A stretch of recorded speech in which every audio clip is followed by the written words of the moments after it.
সর্বানন্দী এবং কীর্তনটাকে অনেক অনেক কৃতজ্ঞতা এবং ধন্যবাদ জানাচ্ছি। সাথে যারা আছি সকলের উদ্দেশ্যে আমাদের সশ্রদ্ধ প্রণাম শ্রীর ঘোষের ভালোবাসা। আমরা একটি শ্রুতি নাটক পরিবেশন করছি।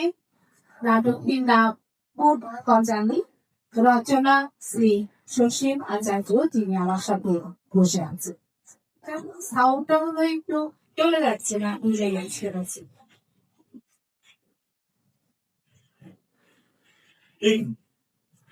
দেখি কে ফোন করলো। হ্যালো হ্যালো, গগন বিহারী। গগন বিহারী, গগন বিহারীকে? আরে গগন বিহারী তো ছিল আমার শ্বশুর, কিন্তু ওই হার কিনতে লিখতে পূর্ণাঙ্গ কবে গগন করেছে। মেয়েটা মরেও আমাকে ছাড়ছে না। আরে জীবিত থাকলে তো আমার পিন্ডি চমকেছিস, বাবাকে বলে তুমি গ্রামটা মুখী মেয়েটাকে আমার গলায় ঝুড়িয়েছিস, তারপর সাপড়ে নিলি, এখন ভুল পেয়ে আমার পিছু নিয়েছিস। থাকছে মজা। হ্যাঁ গো, তুমি মাইকে ফোনে গালাগাল দিচ্ছ কাকে? আবার ওই হাল কিন্তু পুরো বিপিন গগন বিহারীকে। গগন বিহারী? গগন বিহারী তো আমার বাবা। বাবা তো কবে মরে বই করতে চলে গেছে। বাবা তোমাকে ফোন করবে কেন? বই করতে গেছে তোমার বাবা? বই করতে কি দেবতাদের আকাল পড়েছে নাকি যে তোমার বাবার মতো দুশ্রুকে? কি বলে তুমি আমার বাবা বুঝছো?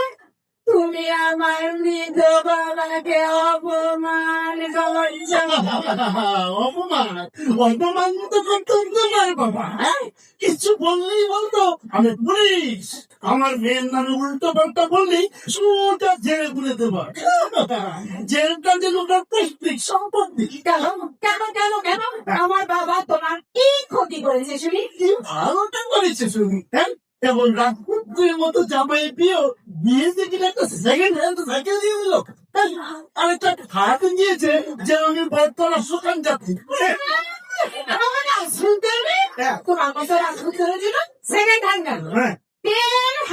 সাইকেল দেবার দরকার ছিল।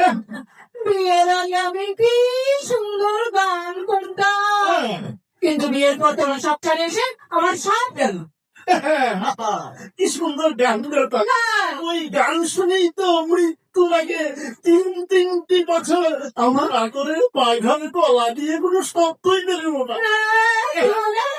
বাঘা পড়ার আগে ডাকিনি, তাই করে আমি নাই। তুমি না তো কি কৃষ্ণের মতো গলা ছিল আমার বাঘার। গলার আওয়াজ শুনেই তো বাবা বাঘাকে বিদেশ থেকে কিনে এনেছি। বাঘার গলা শুনলে রাতে চুপ ডাকাতে রক্ত ঠান্ডা হয়ে তখনই যেত। আর সেই বাঘাটিটা বাঘার আওয়াজ শুনে রক্তে জল হয়ে যেত। এবং 10টা বাঘা আমার বাবা পালতো। 10টা বাঘা তোমার বাবা পালতো? নীলি কুকুরকে বলছে বাঘা। বাঘার মতো এমন বিদেশি কুকুর পাওয়ার মূল ছিল তোমার বাবা। কি গলা ছিল বাঘা। ডাক্তার দেখি বললো বাঘা তার চেয়েও ভয়ানক কোন প্রাণীর চিৎকার শুনে নিজের খেলতম টাকার ক্ষমতা হারিয়ে গেছে। তুমি কি বলতে চাইছো? সে ভয়ানক প্রাণী আমি না তো কি? রাত দিনেতে সময় নেই, গমন নেই, এমন ওয়াজ খাই তোলায় সঙ্গীত চর্চা তোলের খারাপ মাথা ঠিক না। তুমি জানো আমার গান শুনে কত লোক ধন্য ধন্য করত। আমার গান শুনে বাজার দাম বন্ধ হয়ে গেছে। তুমি একটা আসমান ঠিক দেখি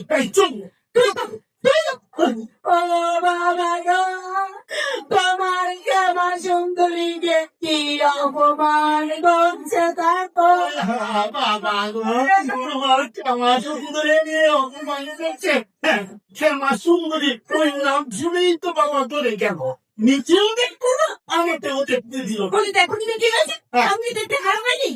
অমন চাপা ফুলের মতো গায়ের রং, পটল চেনা চোখ, আর তুমি ডাল কাতরা ডাল মাথায় কয়েকটা চুল যেন হাই ফ্রেন্ডের আলু নাই তোমার না দেখে বিয়ে করি তো আমারই সর্বনাশ হয়েছে। আমি হাইব্রিড আলু হ্যাঁ আলকা খাবো হ্যাঁ আর তুমি তুমি যে এত ভালো যে বিয়েতে থেকে আমার সাথে সেকেন্ড হ্যান্ড বইয়ের মতো আচরণ করছো হ্যাঁ। কি? যত বড় ঘটনা তত টাকা। শুনুন হায় হায় তুমি তুমি second বলছো? হ্যাঁ তুমি সেকেন্ডার হ্যাঁ। তোমার বাবা সেকেন্ডার তোমার চোদ্দ করতে সেকেন্ডার। দেখো দেখো আমার সুন্দরী আমার বাবা এখনো জীবিত বৃন্দাবন বাসী বাবাকে এইভাবে অপমান করতে পারো না আরে বাবা ছিল বলেই তো তুমি আমার গলায় ঝুলতে গেলেছো বুঝলে তোমার বাবা আমার বাবাকে পটিয়ে তোমাকে আমার গলায় হ্যাঁ, আমার সোনার তাল গাছ রে হ্যাঁ। আমার বাবা ওনার গলায় আমাকে ছুঁয়ে দিয়েছে। কখন টাকা কামাই করে শুনি সারা বছর তো ডাল ভাত সিদ্ধ পাতলা কাঁচা সিদ্ধ আলু সিদ্ধ খেয়ে খেয়ে প্রচুর খেয়ে এই শীতটাই যা কথা হয়েছে আর মাছ মাংস খেলে তো